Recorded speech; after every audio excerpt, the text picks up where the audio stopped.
Hey guys, and welcome to the first ever Tap and Go podcast where we talk all things rugby with players, coaches, and pundits from across the world. My name is Matt, and with me is Freddie. Hi guys. And today we have a world-class fly half, a real superstar, Lima Sopoaga. How you doing, mate? Yeah, I'm all good, boys. Thanks for having me on tonight. No, thank you very much for giving up your time and joining our podcast. So I guess with the whole quarantine situation going on, and how are you keeping fit? How you try and maintain fitness? The club's obviously given us a few work-ons and things to kind of do, but my partner and I kind of took up road running for the first month, so it was a race to 100 k's. She actually ran 2 half marathons in the first week, and she won. Very impressive. So I kind of she got there in 9 runs, and I kind of got there in I think 10 or 11. But it was pretty impressive to see her run 2 half marathons in a week. So she deserves to win that one. And then so doing a bit of road running. That's bloody hard.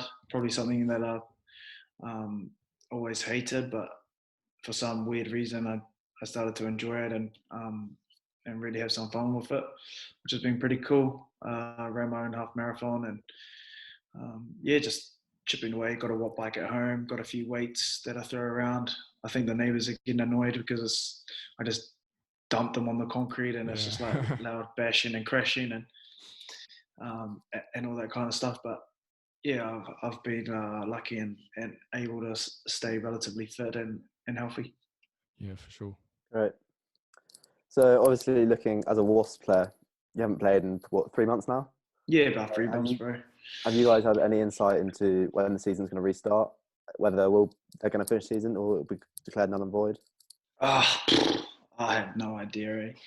To be honest, it's up to them really. Like we're just sitting here twiddling our thumbs waiting for a call to say that we can go back. But like I was saying before, I think once the football comes back and those guys are running around and pretending to be injured and scoring goals, then hopefully we're allowed to be up there smacking into each other. Yeah, because the Super Rugby is about to start. Well, the new updated version starting about a month or a few weeks time, aren't they? So I guess New Zealand have said they're sort of doing an internal competition with 10 weeks. What was it like playing with those derbies in New Zealand and sort of smashing about with the other New Zealand teams compared to playing sort of Australian or South African teams? Bro, they're so hard, because like we know each other, know each other in and out. It's so physical, those games. Yeah. Almost like test matches. Yeah. Like All Blacks jerseys are sometimes up for grabs. And to win Super Rugby, if you do well in the New Zealand conference, then you're more likely to get a sort of easier run in the finals because you don't have to travel and you get home kind of court advantage. So yeah, sure. Those derbies just hold a little bit extra and they're always very, very fast, very physical. But they are very enjoyable if you win. Yeah. But on the flip side, sometimes it's just a 50-50. It's a knock on here or a penalty there, and games are separated sort of by the thinnest of margins. So I really enjoy them. This new tournament should make quite a spectacle then. Purely New Zealand teams playing. Yeah, it's gonna be fucking exciting. I can't wait. It's gonna be unreal. Yeah. Right, so I think we're gonna move straight on to might be a bit of a not very enjoyable topic for you, but your 2013 season. For our listeners who don't know, the Highlanders 2013 season did not go to plan. You were 0-9 after your first 9 games.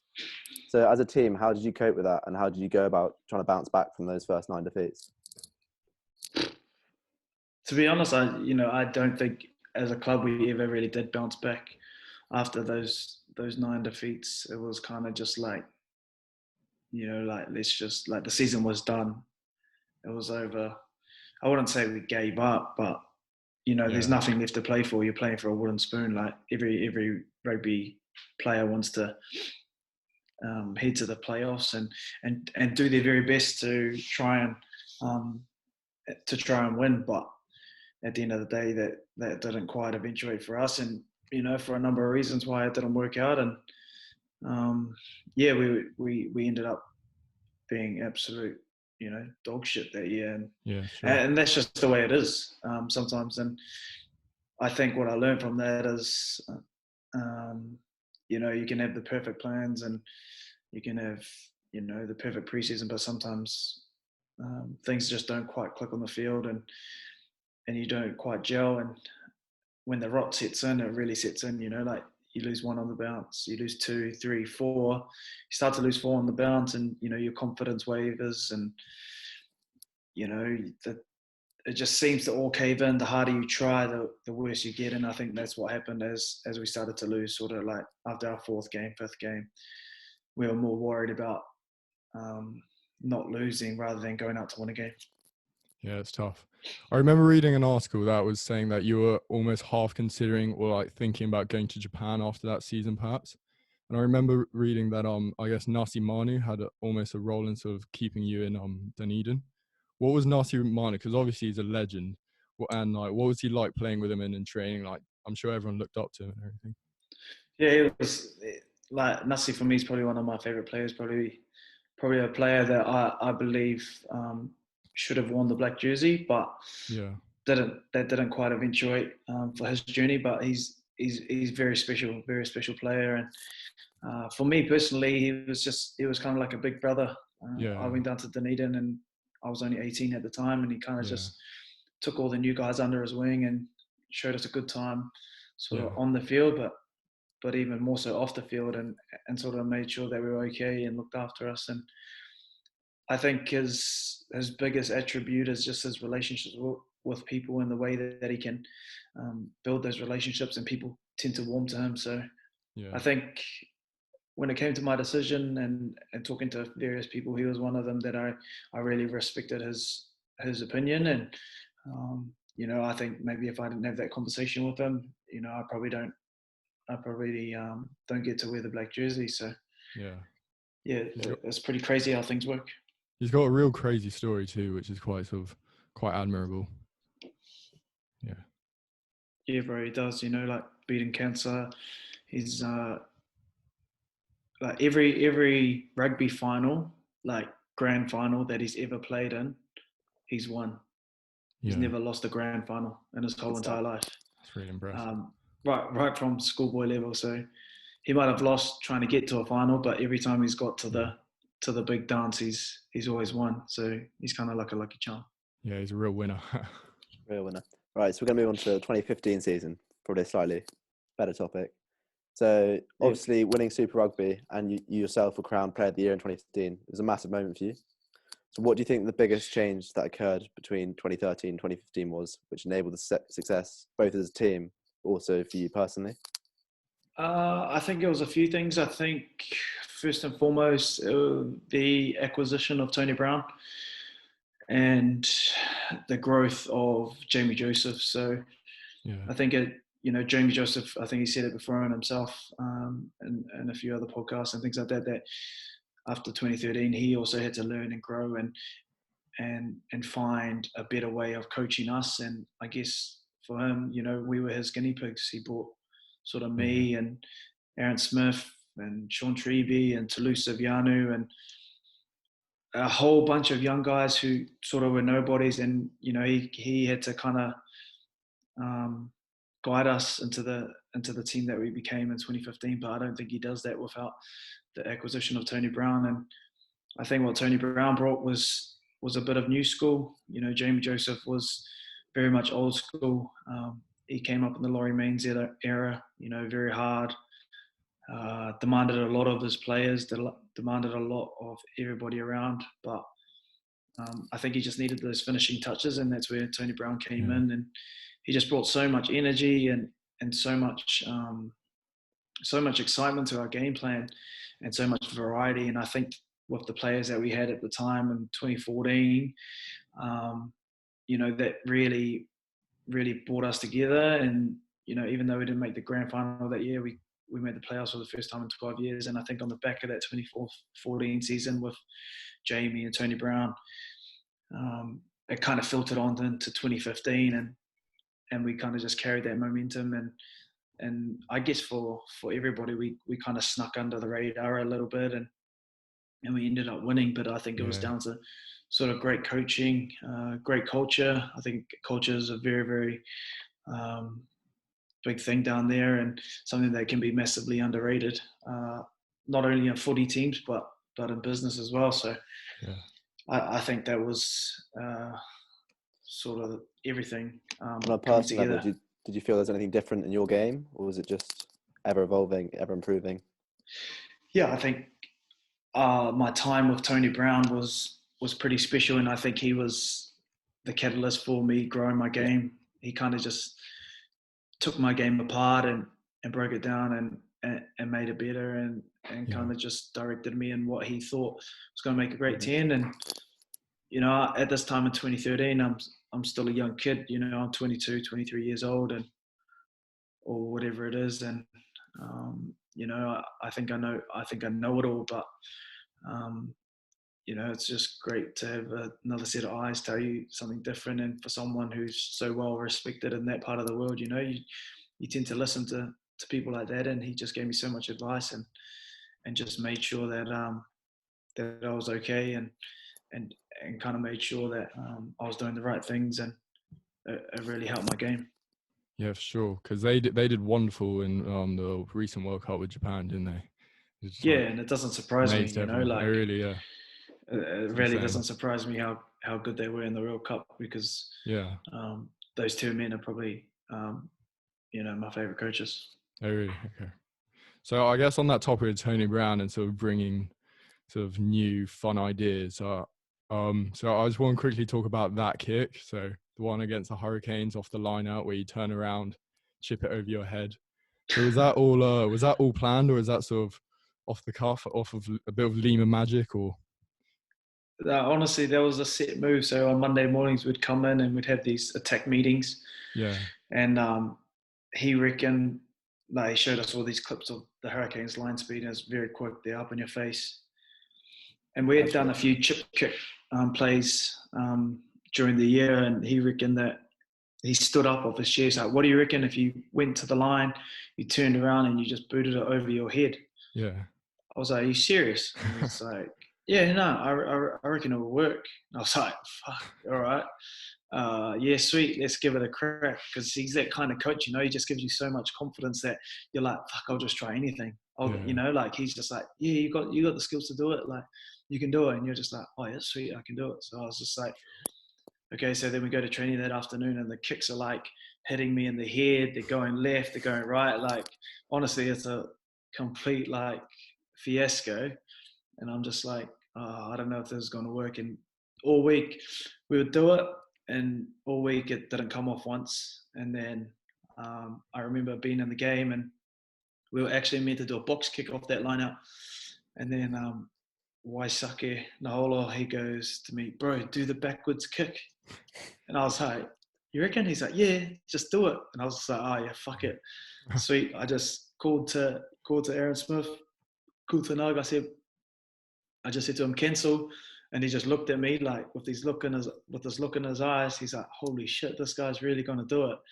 And I was just like, yeah, just pass me the ball here. And he just put it on the money, and I just turned around and just, you know, hope for the best. It was almost try of the decade. Yeah. So close.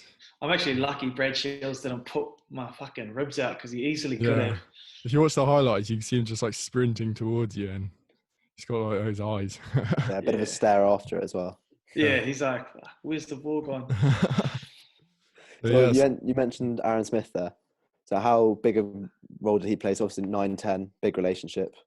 How big a role, how good was your relationship that season? It must have been pretty strong. Yeah, I guess over time, we really started to build a really good relationship. Obviously, when we first got down there, we were just young kids, and he's obviously a little bit older, but yeah, we just kind of try to figure it out. He made the All Blacks very early, so he had a lot of pressure on him, sort of, 2012, 2013, 2014. But I think just the way he was around the team, his competitiveness, the way he just got stuck into people, like it was very, like if you weren't mentally strong enough, like he probably wasn't for you because he's yelling and screaming and demanding, you know, a lot from everybody, but he demands a lot from himself as well. So I guess me and him started to have a really good relationship in 2014, and then it just kind of, as the years rolled on, 15, 16, 17, whatever, you know, we kind of knew what each other needed. Like if he was blowing a fuse and going crazy on the field, which he, you know, often sometimes would, I kind of go up to him and just squeeze his shoulder, and he'd be like, "Oh fuck, you know, I'm being an idiot here. You know, I need to cool my jets." But I wouldn't say anything, you know, like. But I guess that's just with time and with, you know, with getting to know somebody and know what they like and know what they don't like, and yeah, I guess it's just time together that we were able to spend and understand how each other operated. And I knew how he worked, he knew how I worked. You know, we sort of knew how each other's routines, and we were going to be on the field. And you know, it was pretty official partnership. Yeah, sure. Now that I think about it. So I guess all that Super Rugby success brought you your first cap for the All Blacks against South Africa. What was it like getting like your first call? I assume from Steve Hansen saying, "So you're in the All Blacks," and for the Rugby Championship. Yeah, it's actually pretty crazy because we had played the Chiefs in the quarterfinal at home, and it was packed out. Like the zoo was going berserk. The zoo's nuts. Yeah, like it's honestly like my favorite place to play. Like obviously that's a little bit biased, but like you got the zoo there. Like the tickets are dirt cheap. The students are just, you know, drunk off their tits, going berserk. Like there's a DJ in there playing music. And they're just going crazy, you know, like they're enjoying themselves, they're yelling, they're screaming, they're dancing, they're drinking, they're doing whatever. And I guess before, you know, I found out we had played the Chiefs in the quarterfinal, we won that game, and then I knew that the team was getting named on the Sunday on TV. So I was just kind of like clock watching. I went out for dinner with I went out for lunch with my cousins there. I just couldn't watch the announcement. I had heard my name getting floated around saying that I was going to make it, and I was just like, oh, you know, just whatever. I was kind of hoping, but kind of not like too sure if I was going to make it, because at the time, you know, there's some class players playing, and I was just like, oh fuck, whatever. And then I actually didn't listen to the announcement. I just switched my phone off, and then I looked at the clock as we were driving back to my house after our lunch, and I knew the team had been named. And then I switched my phone off, and I have a group chat with a few boys from back home, and switch that on, and the boys are just like yelling and chahooing and like sending messages, and I'm just like, oh fuck, I made it. I can't believe it, you know, like that's quite special. Yeah, it was like special. It was just like a dream come true, and sounds so cliche, but it really was. As a kid, that's all I ever thought about. And to get that call that I was in, and you know, I just remember having tears in my eyes with my cousin and a few of my flatmates, and I just be like, fuck, I can't believe I did this, you know, like I made it. It was a surreal moment. And your first test was pretty hard with the hostile crowds and everything in South Africa. It was quite important, and you got your important kicks in at the end, so I guess that's what matters. It was pretty crazy experience going out of South Africa and being in Joburg, playing at Ellis Park, and it was just crazy. You know, it was like it just flew by, and it felt like I was out there for 1 minute, and that was it. Like the game, I blinked and the game was over, and I was just like, "Fuck, where'd this game go?" But yeah, it was a cool time of my life. Yeah. Okay, so we're going to move into your 2017 season. And so obviously you're part of a very successful but also very young All Blacks team. Yeah. So, I mean, you won all 6 of your games in the Rugby Championship. You thrashed this year's World Cup winners 57-0. What was it like being part of such a team so young? Yeah, it was real fun. You know, like I had all the boys there. You know, very close with guys like Artie and TJ and Rico and Antonina Brown, and Malachi was still there, so we were just all jamming, having fun, and it was just cool, man. You know, obviously the Lions came, and we would have desperately have loved to have won that, but we drew it. Yeah. I wasn't lucky enough to play in that series. They had Bodie and Cruden playing, two quality 5'8". So, that's just the luck of the draw sometimes. But I really enjoyed my time when the Lions came. It was awesome. The way that the English, the Scottish, the Irish, and the Welsh all support. That the Lions is just awesome. They're all singing songs and having good banter, and they bring a lot of good vibes to the tour. And yeah, just really enjoyed it and had some fun along the way, and got to meet some cool people. So I really loved 2017. It's good fun. What a year. Yeah, well, I guess the sort of the highs of 2017, moving back a bit, sort of a bit contrasted to just missing out on the World Cup in 2015. What was it like in just literally scraping and missing out?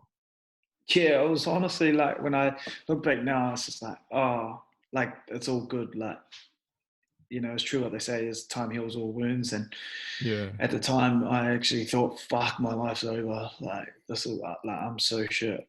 I'm so disappointed. yeah, Like, I'm a shit rugby player, blah, blah, blah. All these kind of things. And, when I think about it, I was only 24 years old, and it was just, at the time, rugby was be all and end all. And to miss out, like, now I don't really care.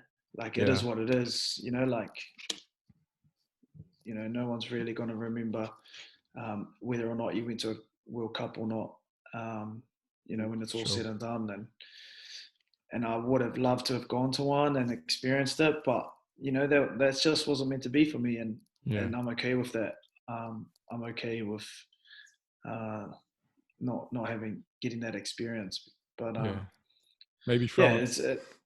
Maybe who knows? But it's just one of those things that happens in life. Sometimes you have a few setbacks, and it's just how you deal with them. And probably having this time in lockdown to reflect on a few things. I don't know if I ever really dealt with it properly. I probably used a few different avenues to kind of, as a way to escape from what I was going through. And if I look back and actually have a good look at myself, I'll probably say that, I was probably a little bit depressed through, after that, and 2016 and 2017, just by some of my behaviors and what I was going through. And I don't think I ever really truly dealt with it and moved on during those years. But as time and as years have rolled on, you kind of learn to accept what has been, and take those learnings. And I definitely know there were a few learnings that I would have done better, and a few things that I would have made sure I did after that disappointment. Yeah, sure. So we're going to move on again. So obviously, most recently, one of your bigger decisions a couple of years ago was to move abroad. So when you decided to move to WAS, what was the thinking behind that? What was the thing that pushed you to move again? Yeah, I guess it was a number of things. After seeing the world with the All Blacks, one of those things was to travel the world. Like, I'm massive on it. Like, would love to just go everywhere and anywhere and just experience different cultures. And I think sort of before lockdown, I think me and my family have been able to go to like 13 different countries. So that's, like, we've made the most of it. Probably something we wouldn't have been able to do still living in New Zealand. That was probably one of the things that I wanted to do, was travel the world, see the world. And then it just came back down to what I thought was going to be important, and how I saw myself fitting into that All Blacks environment. And heading into 2019, there is no guarantees. I might not have made that squad. And when you go to a World Cup, you can only take 31, and sometimes you don't take 3 specialist 10s. You might only take 2, and someone like Damien McKenzie who can cover both, or Geordie Barrett, etc., etc. So I kind of had to just weigh up my options, whether I believed that I was going to go, and at the end of the day, it wasn't really in my control, if that makes sense. You know what I mean? Like, I could have been playing the best rugby in the whole world, being, Super Rugby Player of the Year or whatever, but, I still might have missed out. Whether that was through selection and just because, I'm out and out 10 at the time, and or because of injury, like someone like Damien McKenzie missed out because he did his ACL. Yeah, it's a real shame. Yeah, so you can't really ever say, you're going to go to a World Cup unless you're, fucking Kieran Reid, he's going to a World Cup. He don't even have to wait for the call. But yeah, it was just a whole bunch of decisions like that, and obviously is a great club, a club that's built on a lot of history, and I knew Brad Shields was coming here, and I just thought, you know what, it's time to go and check out this big bad world and play rugby abroad and try something different, because for a lot of people they don't get to experience the other side of the world.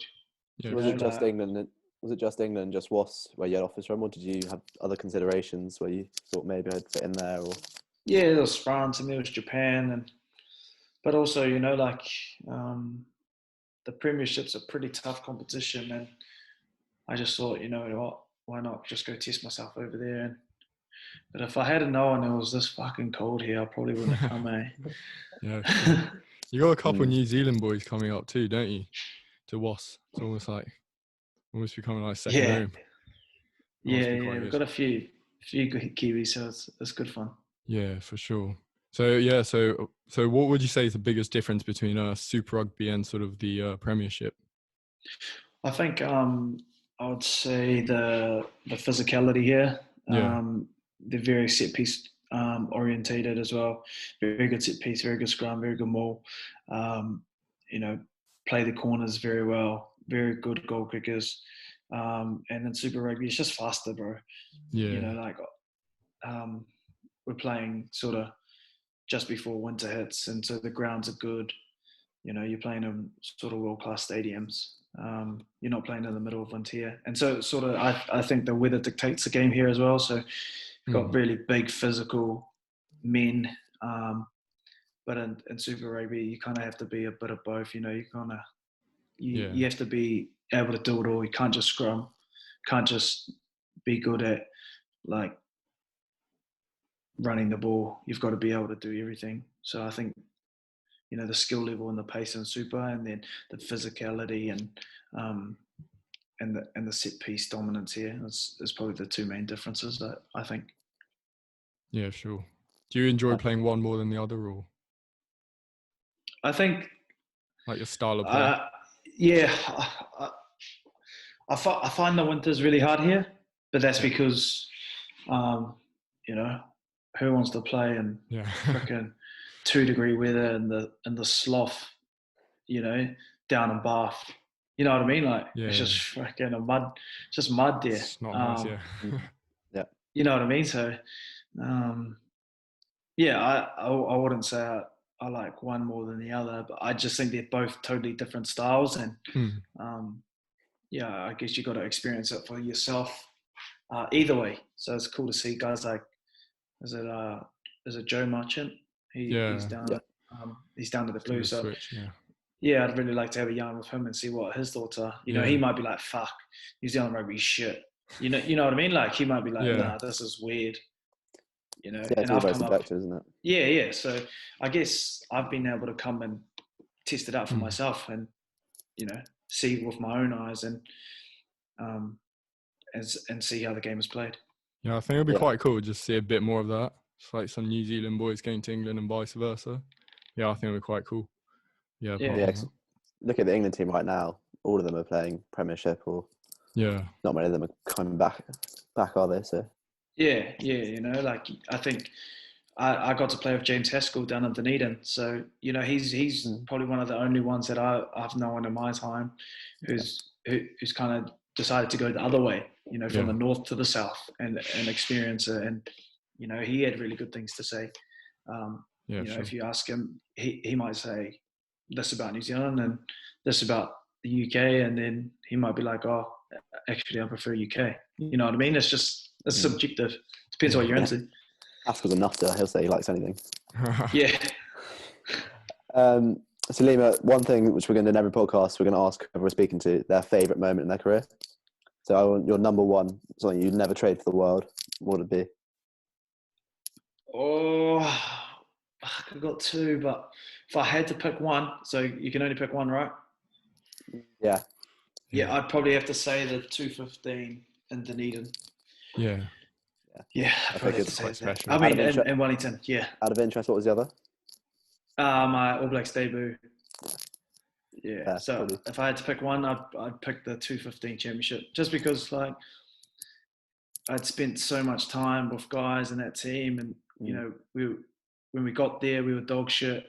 We had too many, you know, like we were like the poorest club.